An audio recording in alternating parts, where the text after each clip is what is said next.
Welcome to The Backstory with Dr. Ricky Singh. This podcast is focused on bringing you the latest research-based information about dramatically improving health, well-being, and quality of life. And here's your host, Dr. Ricky Singh. Hey everyone, welcome to The Backstory. If you have a hard time functioning in the morning without coffee, I'm here to tell you that you're not alone. Every day, billions of people rely on coffee to wake up or get through the night shift, like during residency, or for me, getting through the afternoon slump after lunch. In fact, caffeine is considered the most commonly used drug in the world. And most people see coffee drinking or drinking tea as just one of the few socially accepted addictions that we have in the world. So what is in coffee? What is in tea that makes all this work? And what I'm talking about is caffeine. So caffeine is a natural stimulant that is found in coffee and tea, but also in smaller amounts in chocolate and even soft drinks. And if you think about the history of caffeine, according to the legend, it actually dates back to the Chinese emperor in 2700 BC, where Shen Yun was sitting beneath a tree while his servant was boiling hot water, and some of the leaves from the tree fell into the water. And the emperor Shen Yun at the time decided to try this infusion that his servant had accidentally created, and that's kind of how tea was born. And now it's impossible to know whether there's any truth to this legend, but we know that tea drinking was certainly established in China many centuries before, and in the tombs of both the Han Dynasty in 200 BC and the Tang Dynasty in 600 AD, tea eventually became firmly established as the natural drink of China. Coffee came a little bit later and was discovered by Ethiopian goat herders who noticed that by having the goats drink coffee, they had extra energy. And later on in the 1800s, caffeinated drinks hit the market, and then energy drinks soon followed. So there's been a long history of coffee and caffeine drinks in our history. Caffeine is probably the most commonly used psychoactive substance that we use as humans. So what actually happens when you drink coffee or tea or soda or an energy drink? Now, caffeine has various effects on your body, including the ability to increase your metabolism and your energy performance and your mood, things that we'll talk about a little bit later. But probably the best known effect of caffeine is on your brain, where it helps you become more alert, it helps you concentrate, it gives you motivation to work. And the amount of caffeine that's found in various drinks differs. For example, espresso might have between 300 and 600 milligrams of caffeine. A regular coffee tends to have between 100 or 200 milligrams of caffeine. Teas tend to be a little bit less, between 50 and 100 milligrams of caffeine. And even things like chocolate milk. And I'm guilty of giving my 2-year-old son chocolate milk and then trying to make him go to sleep. And now I know this is probably not the best strategy. So to my wife, I apologize. After you intake caffeine or coffee, it takes about 30 to 60 minutes to reach effect and reach concentration in the bloodstream. And depending on the person, it can last between 3 and 9 hours. And I know for me, it takes about 3 to 4 hours for my coffee to wear off, because by lunchtime or late morning, I'm looking for my second cup. So what happens when you consume coffee? It's quickly absorbed in your gut, and then it travels to your brain, where it has direct effect on your brain cells. And caffeine's chemical structure is very similar to another structure that circulates in our body called adenosine. And adenosine is a molecule that has a relaxing effect on the central nervous system. So when caffeine comes into the picture, it actually binds into the adenosine receptors, displacing adenosine, and it prevents adenosine from producing those feelings of tiredness. In addition to that, these blocked receptors stimulate other natural stimulants in the body, one of which is dopamine. And with caffeine on board, dopamine actually works more effectively. This further increases alertness. This reduces feelings of tiredness. So put simply, caffeine works in 2 ways. One, it prevents your brain cells from signaling that you're tired. And 2, it causes your body to release other natural stimulants that boost its effects. So what are some of these other effects of caffeine? The first is mood. And science has shown that this change in brain messaging is thought to benefit your mood and your brain function. There have been studies where participants have ingested between 50 and 400 milligrams of caffeine. They've shown to have improved alertness, improved short-term recall, improved reaction time. And there are some reports that suggest that drinking 3 to 5 cups of coffee per day could actually decrease the risk of brain diseases such as Alzheimer's and Parkinson's. The other benefit of caffeine is that it may boost your metabolism. Because of its ability to stimulate the central nervous system, caffeine might increase your metabolism up to 11% and increase your fat burning by up to 13%. And if you think about this practically, drinking 1 cup of coffee or about 300 milligrams of caffeine per day might allow you to burn an extra 80 calories. Now, that might not sound like a lot, and that number 80 calories may seem small, but if you look at that in aggregate, that's equal to about 2 or 2.5 pounds per year. And that's no small feat, where the average American actually gains about that much on an annual basis. The other benefit of caffeine is that it may actually increase your exercise performance. Caffeine can be used as a fuel.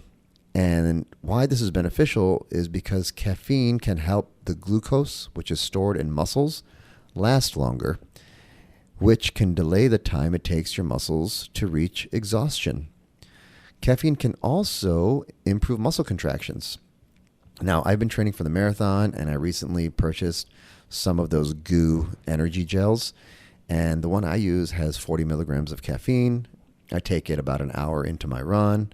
It takes about 5 to 10 minutes to kick in, but honestly, it works. I feel more energized. I have less leg cramps. I'm able to run for another hour. And yes, there are electrolytes and carbohydrates in this gel as well, but I believe it's the caffeine that really kicks in and allows me to enhance my exercise performance. It's not all good news when it comes to caffeine. Caffeine can also negatively affect your health. It has various effects that could be harmful. Things such as increasing your blood pressure or changing your heart rhythm. There have also been reports that suggest caffeine could be associated with increasing your risk of osteoporosis. Now, this is particularly relevant to women in menopause, where high caffeine intake has been shown to increase the risk of fracture. The most compelling reason to not drink caffeine is that it can decrease your body's ability to sleep, especially if you intake it within 6 hours of bedtime. So if you're sleep deprived, it's definitely going to make it harder to function efficiently during the following day. So who should avoid coffee or tea or caffeine in general? We know it's not safe for everyone to have caffeine in their diet. It's very important to check with your healthcare provider to make sure caffeine is okay, and if so, how much. But some folks that should avoid caffeine are those with a sleep disorder, like I mentioned, if you have ulcers or heartburn, or gastroesophageal reflux disease, if you're pregnant or breastfeeding, if you have migraines or headaches, high blood pressure, anxiety, these are probably patients or people who should not drink caffeine. The other challenge with caffeine in coffee is that it can become addictive. Just like other addictive substances, alcohol and other drugs, caffeine can also become physically addictive. And that's because the regular sustained caffeine consumption leads to those changes in the chemistry of your brain. And your brain cells start to produce more of those adenosine receptors as a way to compensate for the ones that have already been blocked by caffeine. In turn, the higher amount of receptors require you to consume even larger amounts of caffeines to achieve the same, quote, caffeine fix.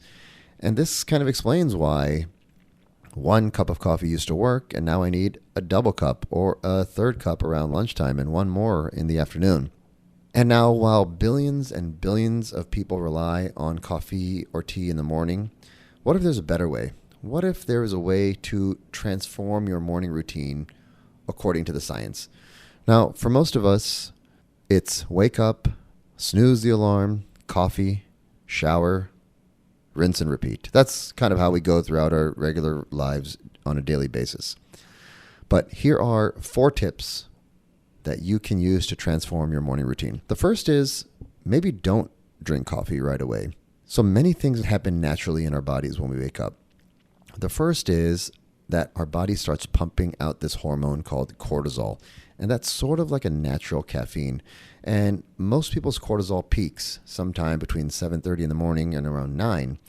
And if you intake coffee during this window, it actually blunts cortisol's natural effects of stimulating the body. So instead of reaching for the caffeine during this window, science recommends holding off for an hour before you drink your first cup of coffee.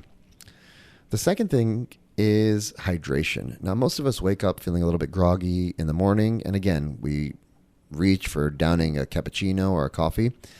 And in fact, that's also the worst thing you can do for your brain and body, because when you wake up feeling groggy and tired, you're probably just dehydrated. And by drinking a high caffeinated beverage, it actually acts as a diuretic, taking even more water from your body. So instead of starting your day with a big cup of coffee, try drinking a large glass of water. The third thing that's beneficial for the morning is exercise. Now, research has shown that an early morning workout on an empty stomach helps you not only speed up weight loss, but it actually helps you boost energy levels. And it does this by priming the body for an all-day fat burn. Exercising first thing in the morning is great because you push the body to tap into your fat reserves rather than just simply burning off the most recent snack or meal or the dinner you had the night before. So think about that. First thing you do in the morning, reach for a glass of water and start exercising. And the last thing that's a little more nebulous is meditation.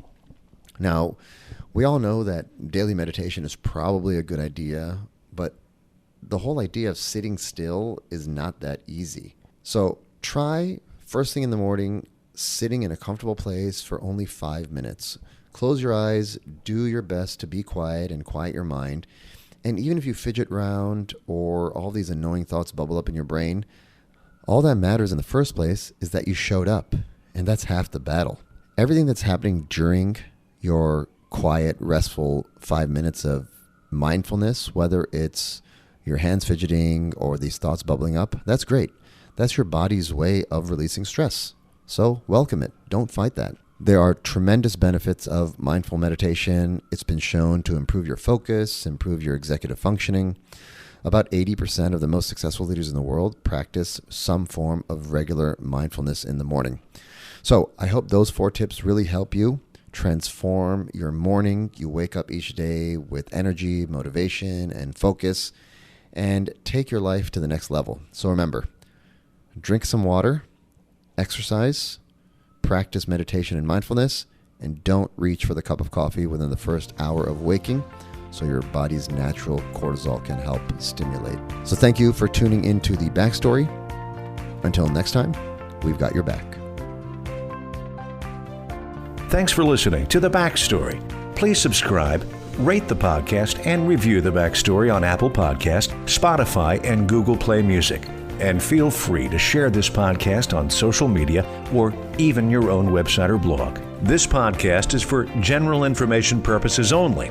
It does not constitute the practice of medicine, including the giving of medical advice. No doctor-patient relationship is formed. The use of this information is at the user's own risk. The content of this podcast is not intended to be a substitute for medical advice. To learn more about Dr. Singh and his clinical research, please follow him on social media. You can also sign up for his newsletter by going to www.rickysinghmd.com. That's RICKYSINGHMD.com.